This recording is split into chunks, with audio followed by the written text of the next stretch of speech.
The Somerville Homeless Coalition started in 1985. I've only been here for 10 years, but the story I heard when I came, and I think it's a great story, is that people in Somerville didn't realize there was a problem with homelessness until the Red Line was extended out to Alewife in 1984, I think.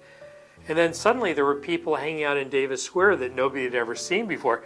They were from Somerville, but if you were homeless in Somerville and you needed help, you'd have to go to Cambridge or go into Boston to get services. So these folks got together. A lot of it came out of the Davis Square Task Force.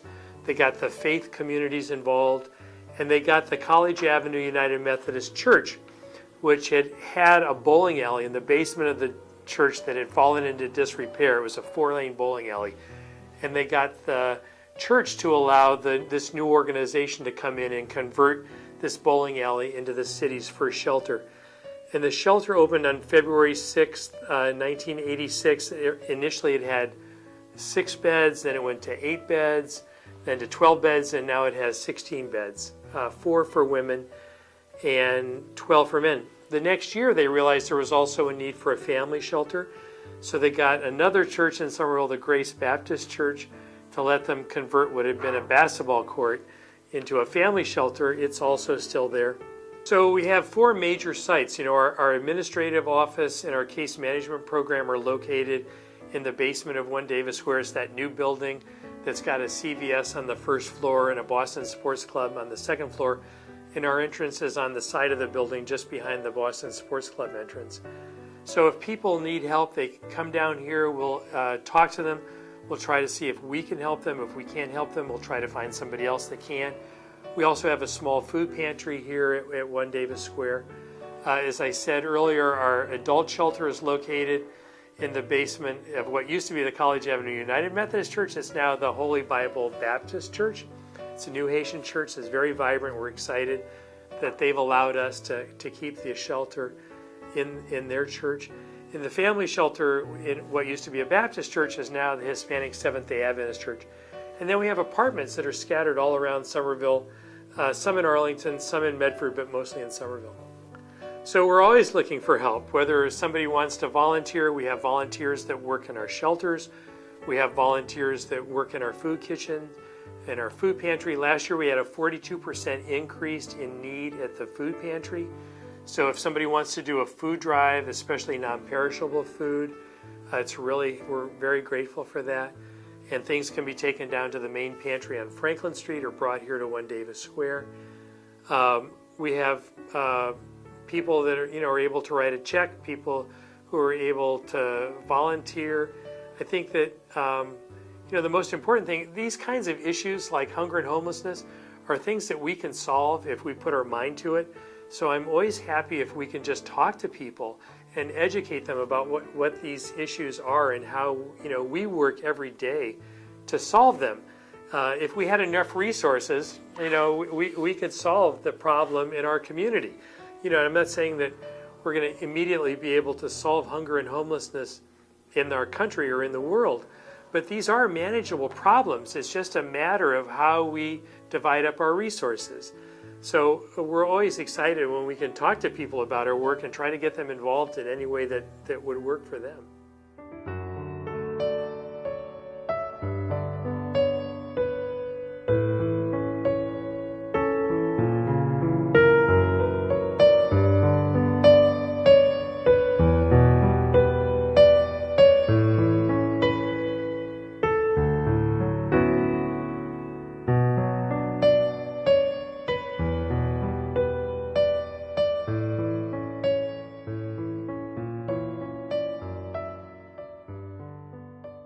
Hi, I'm Francine, and I'm the manager of the Somerville Homeless Coalition. And what we do here is bringing people that are homeless. They're like at wit's end, they don't know what to do, or they're in recovery, and make it more comfortable for them and safe. I have 2 other full-time staff and a couple of part-time staff, and we're open. Our hours, for weekends we're open all day and on holidays all day and all night. But we're mainly closed from 9 to 4, and that is because we don't have the funding to keep the shelter open during the day. What we do need is more shelters or more funding and get these people into housing. And don't wait for a year while they're sitting here waiting for housing. They need to be put in now. They're not people off the streets that are getting put in the shelters. They should be from shelters going into a home of their own. Be more considerate of them. Remember that they're just like you. They don't look like your typical homeless person. You know, if you pick out a homeless person today, it's like a grubby beard, they don't smell too good, and they're begging for money. That's not the homeless today. I have had professors in here, lawyers in here, people that had businesses in here. They lost it all.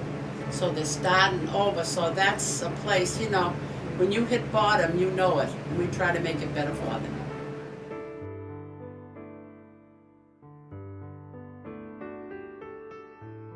Well, I think that Francine touched on it, and I think it's very important that people understand that we're not far removed from the average person. Things happen in life that we obviously don't plan on. No one plans on being homeless. And I think that it's important that people just understand that, you know, we're just like them. You know, it's difficult sometimes when you feel like you're treated differently, you know, as like an outcast. It can be difficult, but by the same token, a lot of people are very kind. So I guess the thing is just to communicate a sense of acceptance. That's important.